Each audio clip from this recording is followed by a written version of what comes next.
Real talk, real life, real growth. This is Raw Reality with Tori Story and Fit with Lily. Emily, welcome to the show. We are so excited to have you here, and I feel like everything you've gone through and experienced the last 4 years is exactly what our listeners want to hear, from moving countries, not only states, but countries, making new friends, starting social media. I feel like that's just a lot of the questions that we get, so I'm excited to dive into everything. Yeah. Before we jump into the pod, we have very exciting news. Me, Lily and Emily are hosting a Galentine's event on the Gold Coast. So February 14th, at 5:15 a.m. Saturday morning, meet in front of Biscuit Hustle, where they used to be and they aren't anymore, but you know, Nobby's Beach area. Yeah. We are meeting on the sand area. We're going for a swim. We're going to do a little talk, and just like a really good way for everyone to meet friends, like-minded people, and we are so excited for it. Bring as many people as you want. Bring your mum, your sister, your dog. Yep. And don't forget to wear pink or... What are we doing? Pink or red? Yeah. Pink, red. You can wear activewear or you can wear swimmers, but we will be swimming. So yeah, don't forget your swimmers. Bring Rain, hail, or shine, we'll be there. I'm so excited. Yeah. And it's really not far away. So No. if you have a boyfriend and he's planned to go Valentine's Day morning, just like push that back. Yeah. Come We're see going us from like first. 5:30 to 7?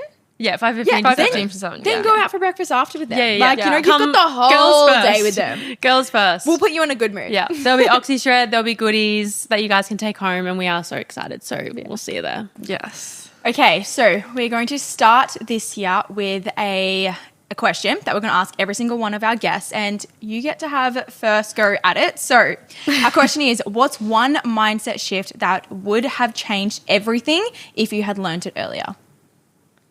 Okay, I had to think about this one. Okay, yeah. I feel like you have to think about it. I feel like there's so many things I could say for this, but I'm going to say not caring what people think. And I think I learned that when I moved to Australia because I knew no one. I literally knew no one. And I feel like I even thought about this more recently of like even social media. At the time I had no followers. I did not care what people thought because I knew no one like at all. And that's kind of how I got where I have now. And then I was even thinking about it now that I do have like some followers, or also I know obviously people in Australia.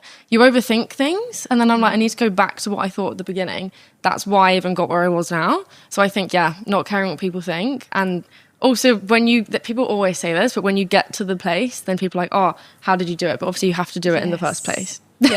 I love that. So what's Stephen Bartlett's favorite quote, or Chris Williamson, one of them? It's like the price for entry is like to be embarrassed. Yeah. And I think that's the same like with social media, and especially yourself at the moment, is like you just have to be like embarrassed to start and just like do it, and then eventually you just build the confidence and people stop judging and all of those things, and then you're literally doing it everyone else how you've done it. Yeah.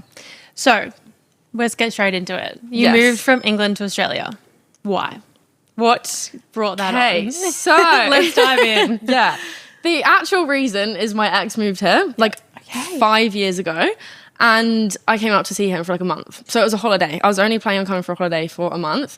I came out here, I stepped off the plane, I was like, oh my God, like I want to live here. And I was like, if he can live here, why can't I? I was like, what? Like that gave me the idea, to be honest. But then I left, went back home and was like, yeah, I don't want to be here. I was like, this doesn't feel like it's for me. And then came back here like 3 months later. That was it, really. And then So how long have you been here for? Nearly 4 years. Oh wow. Yeah. Holy shit. And how long were you and your ex together when you lived here together? Well, we didn't really. So, like, we were Okay. together for like a few months before he came here. Obviously, he gave me the idea to come here. I was here for a month. We broke up when I left. And then when I came back out, we weren't together anymore. But I just fallen in love with Australia. That's so, crazy. Thanks And I for feel like giving it me was the just- idea. Yeah, everything happens for a reason. Like he was Yeah. the reason that you got to come here, and like now you just literally live your best life. Yeah. It looks amazing. Was Which is it actually mad. always going to be Gold Coast? Did you travel around Australia? Did you try different cities, or did you know that Gold Coast had your heart?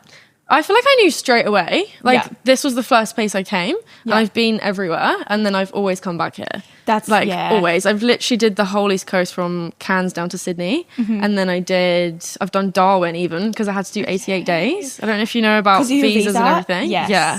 Yeah, I literally get asked this like probably once a day at least. Yeah, I was like, going to say, that's going to be a question we're going to dive into. Yeah. Yeah. But at the time you had to do 88 days, which was like farm work, but it's now been taken away for English people, so it's fine. But anyways, went up to Darwin. That was a whole experience. I've also been to Western Australia, did that in a van. Which was insane. Yeah, I've been like everywhere, and every single time I've come back to the Gold Coast. Yeah. And I've always been like, yeah, this is the place. Where your heart lies. Yeah. Same, to be honest. Yeah. None of us are from here. Well, we're not from out of Australia, but Gold Coast is the place to be. Yeah. When you first moved, what did work look like? Just hospitality. Yeah. Yeah, I've had so many hospitality jobs. That was like my first job when I was like, I don't know, 17. And then got out of that and I was like, oh, to go back into hospitality to come here. But it was worth it. Did that for a few years and then tried UGC and then, yeah, eventually made it work. Thank God.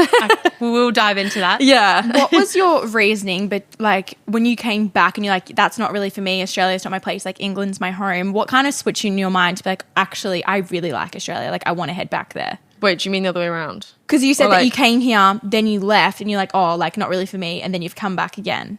Yeah, no, because it was meant to be a holiday. Right. Yeah, so I had the flight booked home. Yeah. And I was here, I was like, I want to be here.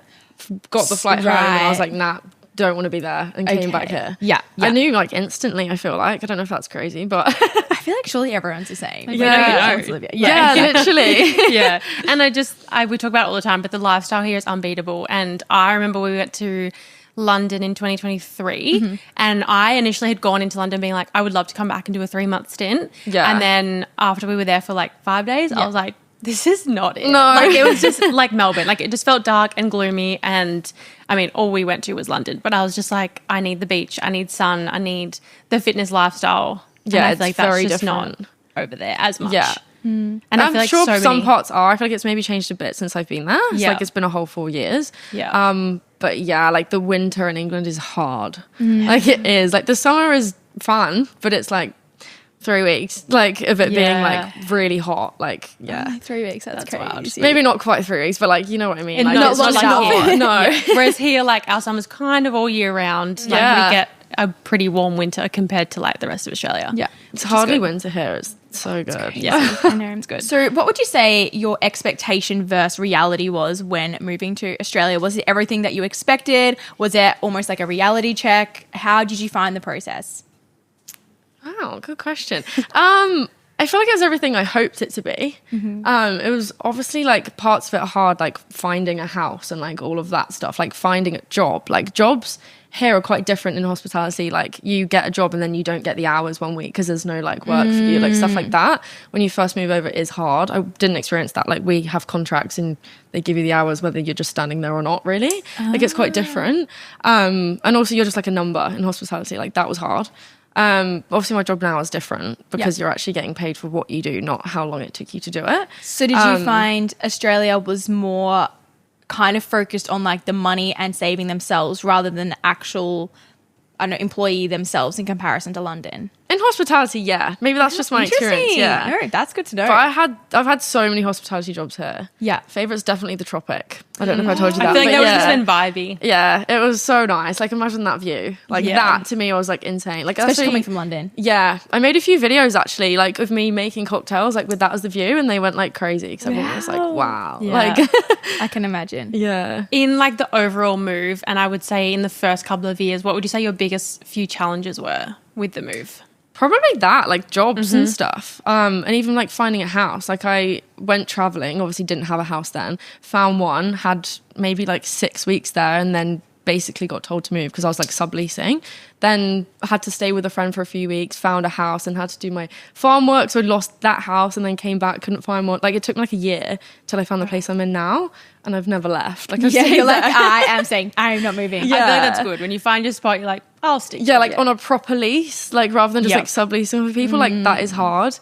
Making friends in the Gold Coast, I'd say, is harder than like when you're traveling because of like, I don't know, everyone when you're traveling has the same mindset of that. But then I wanted to kind of get out of that, not drinking or anything. So I guess That's actually why I did my events. You're probably going to ask me about that too. Yeah. We'll dive into like friends in Yeah. a second. Because in terms of like challenges and just going back to like the job thing, I found it very similar. Like I moved to Adelaide and have like moved around Australia trying to find a job as well. And I just expected to be able to get one in the snap of my fingers. Like I had previous experience in like marketing, hospitality and everything. And it took me like, I think 3 months to find a job. Like I was applying everywhere and getting denied from all these places. And I was so confused as to why. But Australia, I don't think it's as easy as like snap your fingers and you're able to get money, get a house, get like a job and find that stability for you. How did you go navigating? Was there any point in that move where you're like, okay, I don't think it's going to work. I'm going to have to move back home? My God, I literally even forgot this happened. There was like a time when I basically was in hospital. Oh. And it was like after a night out, one of my friends like dropped me on my head basically. Oh, that's not what I was expecting. No. I was going to say spiked you or something. Yeah.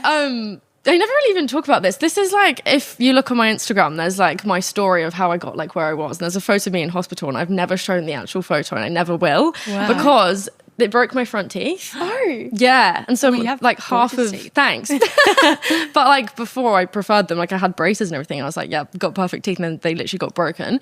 They thought that I'd broken my neck because like overnight I couldn't like move my feet. I was in a neck brace. That's basically what the photo is. And I've like covered what my mouth looked like because it was crazy. Yeah. And then I got concussion, had to stay in bed for like a week. I don't think I could pay my rent that week. Like it was fucked. Like there were so many things that happened. Wow. Then my parents were like, if we buy you a ticket home, will you come home? Because like they're not good right now. And I was like, yes, but like I do want it to be a return flight. I was like, I do think I want to make this work. What point was that? That was the end of the first year. Wow. Yeah, so right before I found the house I'm in now, we actually found that whilst I was in England. Like doing that, like online viewings and stuff was so hard, but my housemate was here, so we did make it work. But at that point I was like, oh my God, like I think done my farm work, so I couldn't find a job. Like sending your CV in person, like handing a CV in is so humbling. Yeah. Oh, I hate like it. literally being like, oh, do you have any jobs available? Yeah. Like, oh my God, it's I'm so desperate. like embarrassing. Even I don't even know, but it's not. But like it feels like it. That point, I was like, baby, like, oh my God, there's everything going wrong. But I'm so glad I stuck it out. Could you imagine? Yeah. So you spent that first year and then you went home for a little bit. How long? Literally like just over 2 weeks. Like it wasn't long. It was enough for me to be like, yeah, I don't want to be here. Okay. I feel like sometimes that is reassuring because even though you were probably like, well, you even said to your parents, like, I'm coming back. Yeah. But it's just nice to have that little go back and you're like, absolutely not. Yeah. I'm good where I am. It was exactly what I needed, like to be with my family. But then I was like, yeah, okay, I can't do this. Like, Yeah. Wow. Yeah. So I do want to touch on the visa question because we've had like a friend who's on a visa. My partner's like, oh, he's on a permanent visa now. But like there's so many people who have questions about it. So could you give us a little bit of insight into how you got your visa to stay in Australia for 4 years and is it wrapping up anytime soon? Yeah, well, I've actually been really lucky because of being here so long. There was a thing called a COVID visa. So it was a year for free. And so what I did was a year working holiday, which is at the time you had to do your 88 days. And there was like a rumour that they were getting rid of it for British people. And then it was meant to be on like, I don't know what it was, like the 1st of July or something. And it got to the 1st of July and they were like, okay, yep, it's changing, but in a year's time. And I was like, fuck. So then I like went up to Darwin to do my 88 days. So when you say 88 days, is that working on a farm? So yeah, it used to literally be on a farm. So what did you do? They've changed it to you can do hospitality, but in some places. Okay. There's so many things to it. There's so many. So working on a farm, like are you picking fruit for like 88 days? Like people straight up just, well, I think they still do that. Yeah. But like working in a club or like a bar, like hospitality, if it's in a rural area, counts. That's why I went to Darwin. Which is so bizarre. I know. I don't get it's almost like proving you're Australian and working on a farm. I don't know a single friend in Australia that works on a farm. Isn't it crazy? Why is that like a requirement? Yeah. I think it's because no one else will do it and they know how badly people want to stay here. Yeah, true. So like if no one else can do it, they might as well make people. So. Yeah. True. That's a good point. Yeah. But yeah, it was still hard. And also what they do is like it counts as like I think 7 days if it's over 35 hours or something. So they'll give you like 34.5. So that counts as like 5 days. Like, yeah. So it takes people like over 3 months to do it rather than That's crazy. Oh, that's such bullshit. I feel like Hannah did do it. Well, she would have had to. Yeah. She came here. So where are you at now with your visa? Yeah, so did that COVID visa. Yeah. Then they did get rid of the rule. So then I did 2 years working holiday. in between that, it sounds like that was easy. It wasn't. They changed the rule on the 1st of July, and then my visa ran out on the 28th of June. So I had to go to Bali, and I applied on the 1st of July. And then it took 56 days to be accepted. I remember that because my visa in Bali was 60 days. So could you imagine I had to do like a visa run from the visa run?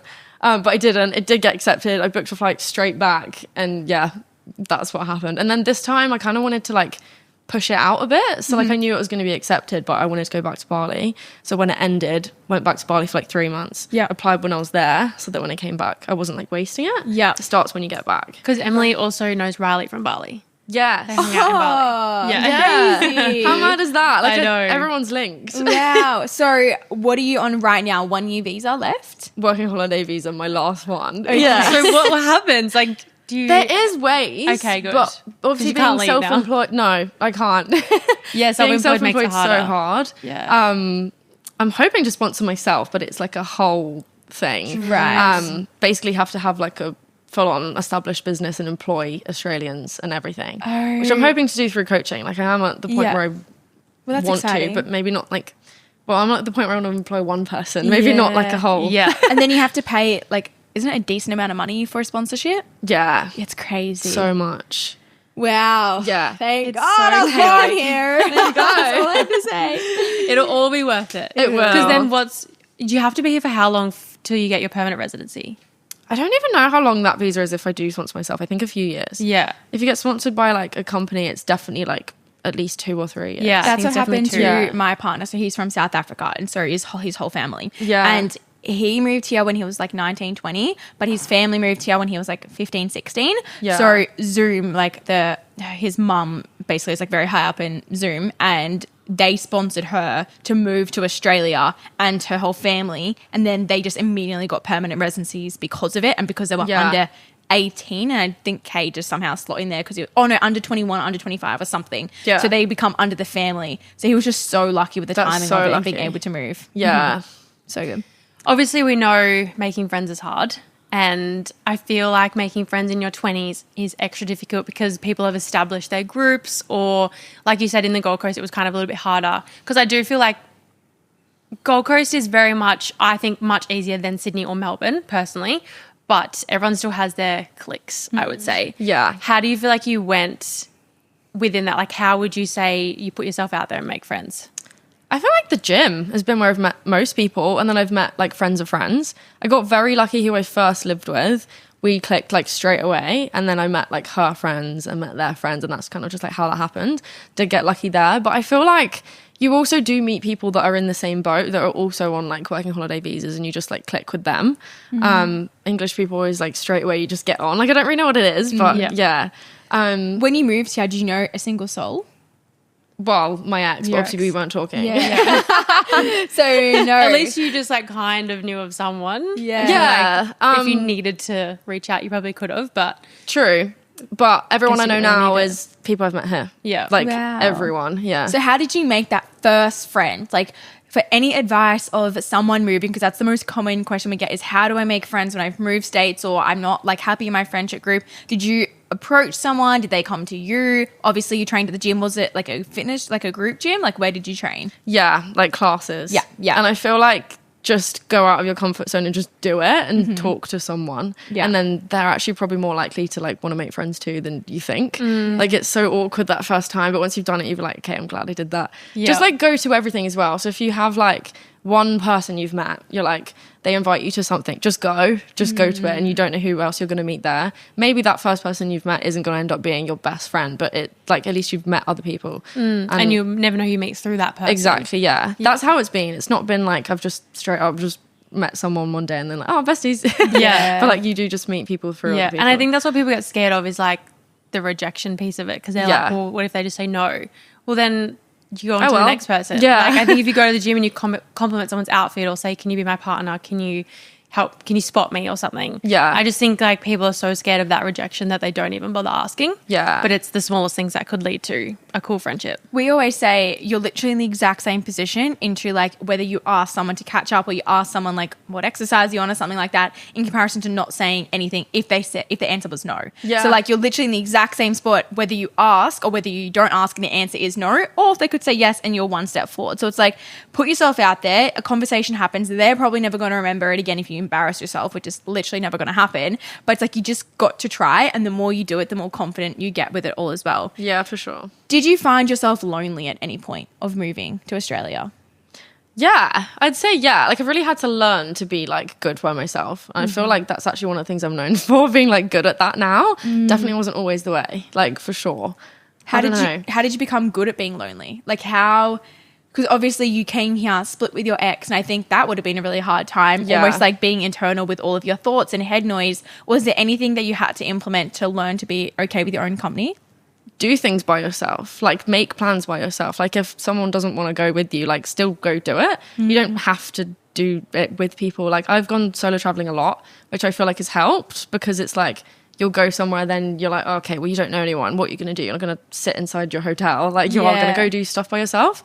And I actually still like need that. Like I usually will have like a day where I'll like go on a solo day, and I actually love it, but I didn't always. Like you kind of have to just like force yourself to do it. Yeah. Even if you're like, oh, this is really out of my comfort zone, but just do it. And then I'm like, I actually love it now. Yeah, I think that's the only answer, is forcing yourself for alone time, because most of the time people are not comfortable being alone, and it's like you're not going to get comfortable unless you do the thing. No, literally. And I wouldn't like think that you ever felt that from I don't know when I started following you, like a couple months ago now, and I feel like I always see you like going down in your Jimny to the beach and just like hanging out by yourself. So like I wouldn't think, oh, she's lonely or like hates being by herself, but you've done that time and time again. And I'm the same. Like I love my own company. Same.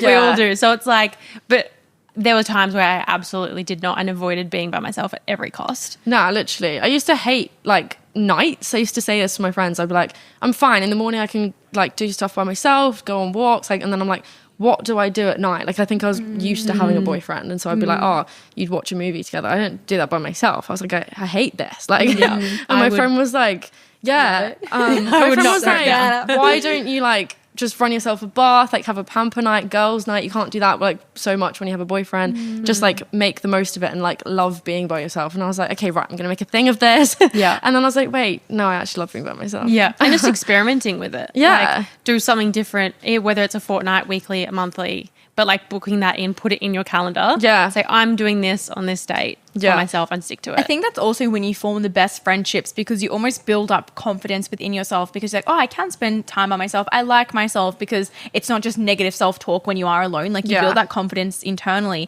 Then you actually have the belief in yourself to go outside your comfort zone, try new things, make new connections and all that. Like I think that's where honestly the best friendships are alive, is because they can all go off, spend time alone, then come together, and it's not codependency. You don't feel like you always have to be like surrounded by people, because the second you're alone, game over. Okay, diving into a bit of UGC influencing. What would you say, did influencing come first? Not influencing, but in the sense of like growing your own social media. When did that kind of start to take off? So I started on TikTok. And when I first moved to Australia, I just like vlogged what I was doing. And I feel like at the time it was pretty soon after COVID. So maybe there wasn't so many people doing it. I was like a classic like English person that moved to Australia. But at the time there wasn't that many people doing that kind of thing. That's where like I maybe got like 10K in like a month. Like it did go pretty fast. Like I felt like, oh my God, like what's going on? And then got a job, didn't post so much, and wouldn't say fell off of it, just like didn't really post so much. And then obviously it's not going to do as well. And I was like, yeah, maybe not. Then I had this company reach out to me, and I was like, is this a scam? Like I thought it might be. It was More Life, and I don't know if you've heard of it. Them. But it's like a health food kind of supplements company. And they were like, oh, we want you to like run our TikTok. And I genuinely thought it was a scam, but it wasn't. Ended up working for them. And I would run their DMs, and I saw how much people were charging for UGC. That's how I actually got into it. And I was like, why am I getting paid hourly to do these videos that I can only do for one brand when I could do it for all these other ones and charge way more and actually only do the bit I want to do, because I don't really want to run the DMs. Like I just wanted to make the content. That's actually how I got into it. And I did actually try it for a bit at first, and then the hospital thing that I just told you about, that happened, and I was like, nah, okay, just gonna do something easy, gonna work in hospitality. I was doing like 60-hour weeks. I was working like 3 jobs at once. It was like crazy, and I was like, no, right, I need to actually do this properly and do this again. So I had like some followers on TikTok, but like I wasn't really posting, and I had maybe like 2K on Instagram, like not really anything. And then did UGC first, then grew my socials kind of at the same time as like making that work. How did you go into UGC? Like, how did you just start reaching out to brands? A portfolio. Yeah. Yeah. You actually have to make like fake examples first, like pretend that you've worked with brands, like examples of what content you could make for them. Yeah. Make a portfolio, and then I sent it out to brands, and I was literally doing like 50 to 70 brands a week. I was sending like pictures. Wow. I was like, I really want to make this work. And those are like questions we get asked, is like how to work with brands. And we both started by just reaching out to brands. Yeah. Because again, like if you ask, you don't ask, you're going to be in the same position. Exactly. So it's like you may as well put yourself out there, and you never know then what brand might lead to another brand, or what brand will see that piece of content and be like, I need that piece. And especially at the start as well, it's not like you're charging, or I don't know if you did, but at the very start, it's like you can reach out to so many brands, not charge anything. They're 9 times out of 10 going to absolutely love that, because it's free content for them, because everyone charges crazy rates these days. So it's almost like get your name out there, build up that portfolio, and then you can really start to push up those rates. How did you know what to do at the start? Was it just due to being in the DMs and seeing how other influencers did it? Or were you just like, oh, I'm just going to try and see what happens? That's such a good insight for you. To have seen kind of how it kind of works. Like, still didn't really know what I was doing with rates. Yeah. Like, I charge so much more now than I did at the start. Yeah. Like, I used to be happy with $100 for a video. There's no way I would do that now. Yeah. But yeah, just like trial and error. Like, as I did it, obviously my videos are going to get better, so I can charge more. And just like with experience. And I think I did one collab that was maybe like 1,500. Wow. I can't remember what it was for, but that was like my first like big one. And I was like, why am I doing this for like so much less? Like what? And then like learnt about usage rights and like packages you can do with brands, and then did these big deals, and I was like, okay, this is what I should be doing. How did you learn about the different prices? Were you speaking to people, or did you just keep bumping your prices up, and then brands were like, yep, and you're like, oh my gosh, I can keep pushing it up? Trial and error. Literally just keep pushing it up. Yeah. Wow, that's crazy. That's a good one. Yeah. How did you have confidence going to a brand? Because I know a lot of people, and I've spoken to some friends, get nervous about pushing up their rates. They're like, oh, I don't know if I'm like worth that, or if they're going to say yes to me. How did you build that confidence? Fake it till you make it. Yeah. I love it. Yeah. Like negotiation, I get asked about all the time. Like my students will be like, how do I reply to this? Like, but I'm like, you have to actually believe in yourself. You do have to, like, if you don't believe yourself that it is worth that much, then how are they going to believe it? Like, you do have to really believe in yourself with that. But also, negotiating more, and then like, honestly, I've had it where they're like, we've got no budget, like we're only doing gifted, and I'm like actually turning it down. That's when they'll come back and say more. They've magicked up like $700 sometimes. I'm like, it's because some people will just agree to gifted, and then 100%, because like we're very much like, a lot of our friends are in the creators world, and one brand will say, no, I don't have any budget, and then the next second another friend is getting the most they've ever been paid, and you're like, that's by the same brand. Like, well, where did that come from? Literally. So it's like you always have wiggle room. It just depends on what you offer them and how you offer it. Yeah. I feel like all your answers have been everything that like we've been saying. It's like fake it till you make it, put yourself out there. So it's nice to like have evidence of like, if you do this stuff, it does work, because now you're full-time UGC and you've gone into now teaching UGC. Yeah. How did that come about? Wow, I actually remember it really clearly. I was in the pool in Bali talking to this guy. Did you have like an epiphany? Like, he was basically saying he does coaching for crypto, I think they might do. Yeah. And then I was like, oh, I've got to this point with UGC. I can't remember what I said. Maybe like I'm making a certain amount. And he's like, why don't you start coaching? And I was like, wait, why don't I? I was like, that's actually a really good idea. And then I think I said something about how like I had no friends doing it at the time, or like when I first started, people didn't even think that like it was going to work, or like I was talking about it and people just like didn't get it. So I felt like I had no one to ask any questions, or like, no community. That's where the community part like came about. So he gave me the idea of like coaching, and I said about this community that I want to build, and he was like, okay, we'll do that together. And I was like, oh, sick. So then it took me maybe like 2 months to make the course, an 8-week course. I filmed loads of videos and then launched it, and then now I do that too. Wow. That just came about so love quickly. that. I feel like a lot of people are like, oh, I really want to do this, but I don't think it's going to work. Or they like start it and then they just keep like planning and never actually take the action. Yeah. How fast was it from the thought coming into your mind to taking the first video and applying it? Did you start it in Bali? I honestly posted a story that day being like, would anyone be interested in this? See, that's what it's all about. Yeah, I just feel like you're embodying everything of what people ask. It's like you have the thought, you've obviously got the passion there, you've Make it just happen. learnt it and built it yourself. Yeah. Why not then now go and teach it? And from what I've seen, like you built such an incredible community and you're so passionate about what you do. The results you get that you like, the screenshots that you post on your story is insane of people being like, I never thought I could charge this much or earn this much, doing such a fun job for brands that they never thought possible. And I think it's like a prime example of like if you believe in yourself and just give it a freaking hot go, you never know what could happen. I feel like when I want to do something, I'm like, I'm going to do it. Yeah. Like, just make it happen. So for those who don't actually know what UGC is, what is it? Because I think Yes. like we've actually said that, but people are probably like, what is it? Yeah. So it stands for user-generated content. Basically, how people usually understand it is collaborations are when it's like influencing, as people think it, with your page. What they want is followers, not necessarily even the best content. It's just because people trust you and you've got followers. That's what a collaboration would be. And then UGC is when the brand posts it and you don't have to post it. And usually it's run as an ad. So they'll put ad spend behind it and they have to pay you per month for usage rights for that. So that's how you'll get more if you're actually making like ads for them. You sometimes will do both and they'll post it on their page, or maybe you'll do like a collaboration post where it goes on both pages. But yeah, that's usually how I explain it. So that's how I managed to make content, get paid for it before having followers. So the main difference between user-generated content and influencing is influencing you post it on your platform, and user-generated content they post on theirs, and you don't actually have to post about it. You could pretty much say like me, classic influencer. What most of my collabs will go on my page. They're wanting my community, my followers. Yeah. Because they trust me and I'm reaching out to my audience, whereas you're giving it back to the brand. Yeah. And it's their usage. Yeah, that makes sense. Yeah. The other question I wanted to ask on that, and then I did forget, was usage rights. So we always speak about this, and we were actually speaking about it yesterday, and it was like that is the best way to be paid, because brands do come back like a month later and they're like, oh, it's running really well. Can we pay you again for this next month? You don't have to do a single thing. They just prepay you and it carries on the content, and you're like, sick, that's an extra whatever in my pocket. Like that's probably like the best way to do it. Has that been an experience in the past where a brand just like keeps paying you for usage rights? Yeah, I've had brands come back like later on that you just like didn't even expect them to keep wanting to run it.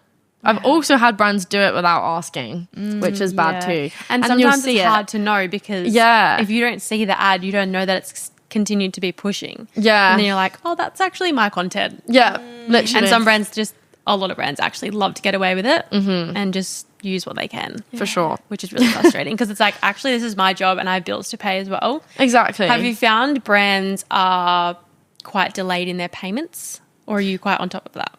Some of them, yeah. Yeah. So I've had brands where they'll pay you on the very last day possible because they want to keep the money in the business, but still pay it at least. Some brands send the invoice, you get it the same day. Like, it really depends. Yeah. Can You be just annoying. can't pick it with at all. I feel like it can make it feel like you're getting paid inconsistently. Like sometimes you'll get them all like 1 week and then you'll like not get paid for a week, but it's kind of just like the risk of doing it. High risk, high reward kind of. Yeah. And there is no real other way to do it because January you could lock in 10 jobs and then Feb you could lock in 2. Yeah. And it is just the nature of the industry, which can be hard because it isn't like I'm getting paid this month. I'm getting paid this much every month. Yeah. And that's what it is. Like it changes every month. I think that's very, very, very similar with any other business that you own. Like obviously if you're an employee of a company, you get the same rate every single month. But like, for example, our clients increase, we get paid more. Our clients drop off, we get paid less. Like we don't know necessarily exactly, we can't forecast how much we're going to get paid. Obviously you want to keep growing the business like yourself, so you just hope for the best. But sometimes it's just not that case. People miss payments. People like push things back, and it just is what it is. How and what advice would you give to someone who has zero experience at all and just wants to start? And they've listened to this podcast and like, wow, I'm really inspired to start making content. Like, what's my first step? Make a portfolio. And how do you do that? You make not fake videos, but like examples of stuff that you love anyways, like maybe skincare that you use every single day. Make an example video, maybe look at their page, like the brand, see what kind of stuff that they make and they pay people for, and then make a video like that. Make at least 8 examples, I always say, but 12 is better. You can have like 4 on each page that you can then send out, and it makes it look so much better. If you have like 4 videos, it's very obvious that you've just created this just to reach out and it's your first time. You don't really want to seem like that. And then reach out to brands. It's not necessary to have loads of followers on your page, but you do want to be active and really showing your personality as well. They're more likely to trust someone and want to work with someone if they feel like they can kind of get to know them. And would you say mix it up, like from skincare to food to activewear? Or like kind of stick to what you would generally use, or like do you do a bit of everything? I always get asked this. I do so many different things. Like I even do like Airbnb collabs. I've done like experiences. A dream would be to work with like an airline. I've always wanted to do that. That's definitely on the list. But I've done like physical products, like even eSIMs, like digital products. You can do that whilst you're traveling. You don't need to be sent a product. So like stuff like that. I do like everything. But if you're making a portfolio, you want to do examples of what you actually want to work with. Because I've had people come to me and they're like, okay, I've done a few collabs with like restaurants before, so I'm going to put them on there. And I'm like, do you want to do more of that? And they're like, no. I'm like, okay, well, don't put it on there then. Because you actually need to like show what you're going to do for them. Again, fake it till you make it. Yeah. And probably what you enjoy creating. Because I find like if you're not enjoying creating a piece of content, it's going to come across in that content. For sure. That's why it's good if you already have the product, because you actually do genuinely like it. Do you have any brands that you recommend for people to reach out to first that work with a lot of people? Because like I feel like a lot of people listen like, well, I don't know what brands to reach out to. Do you have any specific in mind that you kind of give advice to people? Honestly, it really depends on the brand who they're going to want to work with UGC. So I've done like, I feel like good ones are kind of like even protein powders and like makeup, like Breeze Balm I work with all the time. Breeze Balm? We both love them. I've done so many that's like, look on my portfolio. You can just like copy them if you want. I don't mind. In terms of your coaching, your courses, your community, how does it run? So I explain it in like 4 different sections. I have group coaching and one-on-one still. Less one-on-one now because obviously that's so like time consuming and I have so many people already. There's like over 80 people in the community now, so so good. Can't do one-on-one with everyone. But yeah, so there's the 8-week course that I've pre-recorded basically. Then they also get one-on-one calls if they do that, or group coaching calls, which everyone gets, and that's every week. We basically just do stuff that most people have asked me. We record them as well so people can watch them back if they can't make it. We also have like private messaging if anyone wants to message me any questions. So I'm always replying to everyone, like voice notes. I feel like I'm quite close with my students, which is nice. And then they're all in the community as well. So that's obviously who's on the group calls. And I also get sent so many opportunities now that I then give them to them as well. So I'll go through my emails, like I'll probably do it today, and then give some of those opportunities to them because I can't do them all anyways. So then they get to reach out to That's them. what I loved. I saw that on your story recently, and like you had hundreds of emails come through and it's cool that you can like filter through and go, I'll take these ones and then I'm going to pass these on to my students, and then it gives them so much more opportunity as well. Oh, for sure. And especially if they are starting out. And then do you do it as like, so you'll pass the email on to them, or do you kind of put them forward as like, I guess an employee but not? So I basically take from the email what they're looking for, give them the right email and like what to say basically, and say you reach out. I don't like specifically choose anyone and then say it to the brand.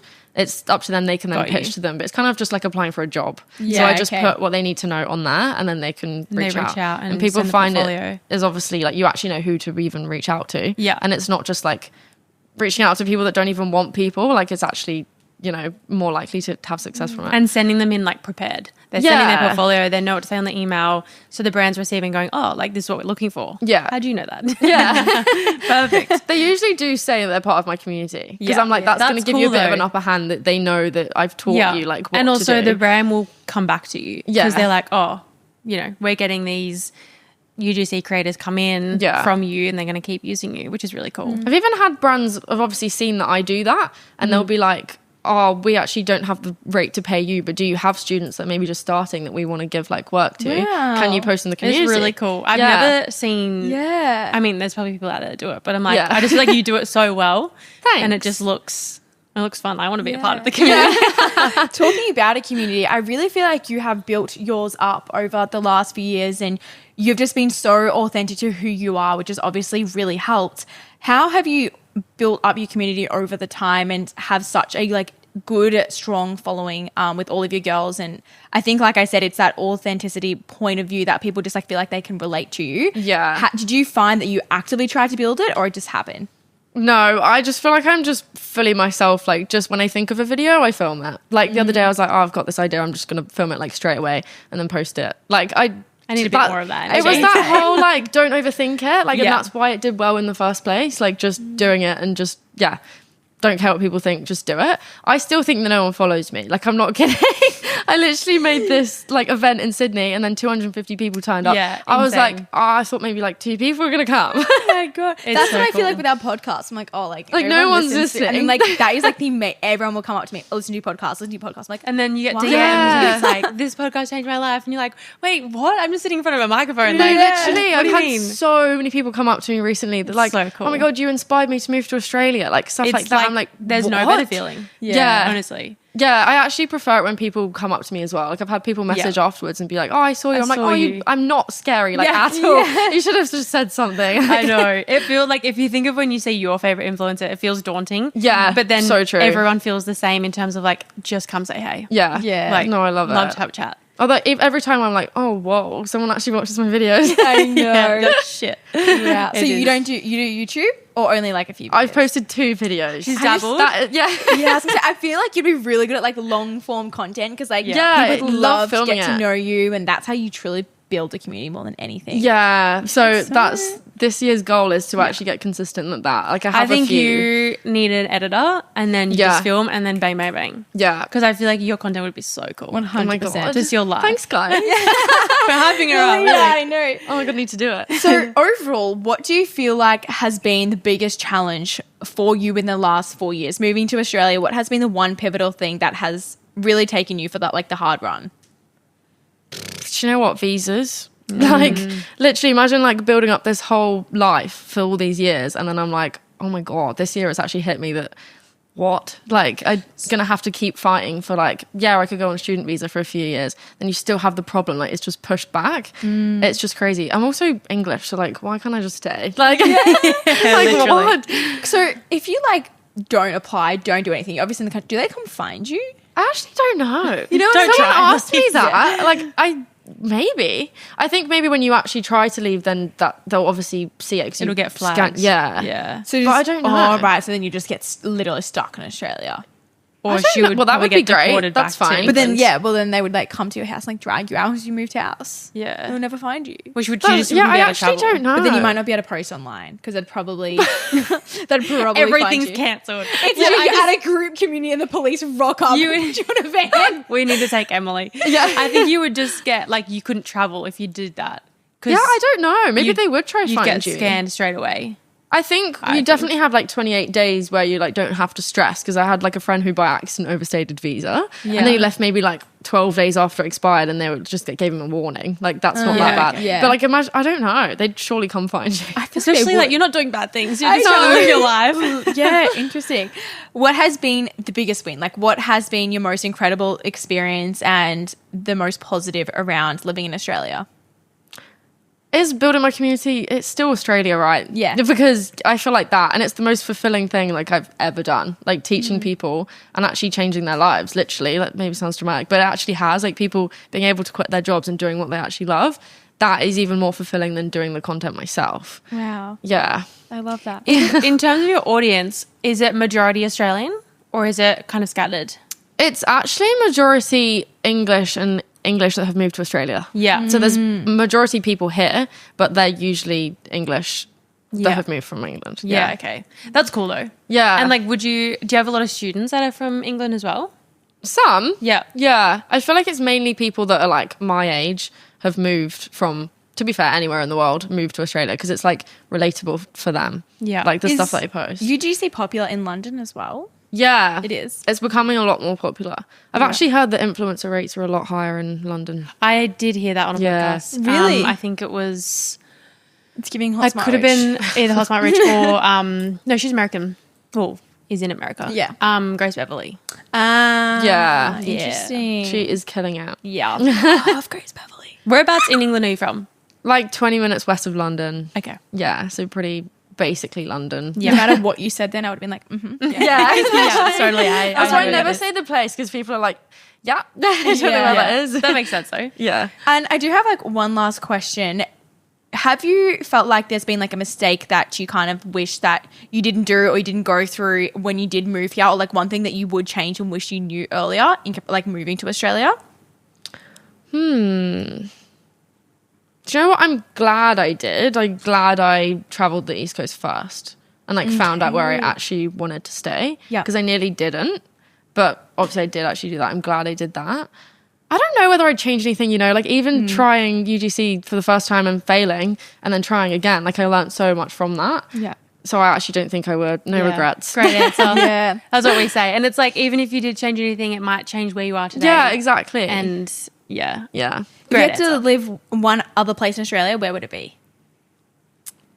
I actually did live in Early for a bit. I missed that part out, like at the end of travelling. But I don't think I would want to live there forever. It's too small. Yeah, it is very small. I did like Sydney. I found it was too busy. I was just, it's busy. too much. Yeah. Yeah. Maybe Perth. Like I did Yeah. love like the sunsets over there. Yeah. Yeah, is very probably different. Perth. Yeah. But feel like- yeah. I would choose Sydney. Really? No, I don't know. I think it depends like where you live in Sydney, because Like Sydney is I so love big. Manly and I love Yes, Cronulla. Cronulla. Yeah. Hey, I actually really no. Hate's a very strong word. Bondi. Bondi is just like It's So a lot. overwhelming. hectic. It's a lot. Yeah. Yeah. And it's like an hour to like get everywhere. Yeah. And I can't do that. Yeah. Yeah, I Interesting, honestly yeah. missed the Gold Coast and I was there for 10 days, like over Christmas. Yeah. Yeah, and I was so excited to come back. Whenever I travel and go away, even if I'm in America, I'm like so keen to get back. Yeah. I love it so much. And that's the best thing about living in Australia and in an environment and a job and with friends that you actually enjoy is like you go on holidays and you're excited to come back. Like Yeah. there's no better feeling. Because I remember used to living in Melbourne, going on holidays and literally nearly crying knowing that I had to come back to my life. Oh my God, going back to England, like after basically what you do is you go on one summer holiday a year and you go somewhere in Europe. That's what people usually do. Like obviously if you're lucky enough to do that. And then when you come home, you're like, oh my God, this is awful. Like I literally used to think that all the time. It's reassuring, that's for sure. Yeah. Every Yeah. time we go to Melbourne, we're like, oh. Yeah. I hate it. I know. Well, thank you so much for coming on today's podcast. I really feel like everyone has taken so much value because, like we said, these are the questions that we get day in, day out, and we always answer them in a very similar way. So it's just reassuring to know that everything we've said is applied to someone else's life as well. Where can everyone find you on socials? At Emily Ascari on Instagram How do you and spell TikTok. Ascari? And YouTube? Oh yeah. Oh yeah. And YouTube. You spell it Ascari. Also, it's actually my middle name. Oh. Everyone thinks it's my surname, but it's not. What's your last name? Dew Gosling. It is actually on my Instagram, but That's everyone so thinks. England of you. Yeah. I feel like it sounds so English. That's people think my last name is Story. But it's What is your last name? Singleton. I thought it was Story. That's the same thing as like Sarah's Day we always used to say. It's Yeah. not that. No, I hate my last name. But No way. Yeah, Sorry, we'll Dad. both do it. yeah. Well, thank you guys so much for listening. Go follow Emily if you want to jump into her courses. I would highly suggest. Join her amazing community, and we'll be back in your ears next week. Bye. Bye.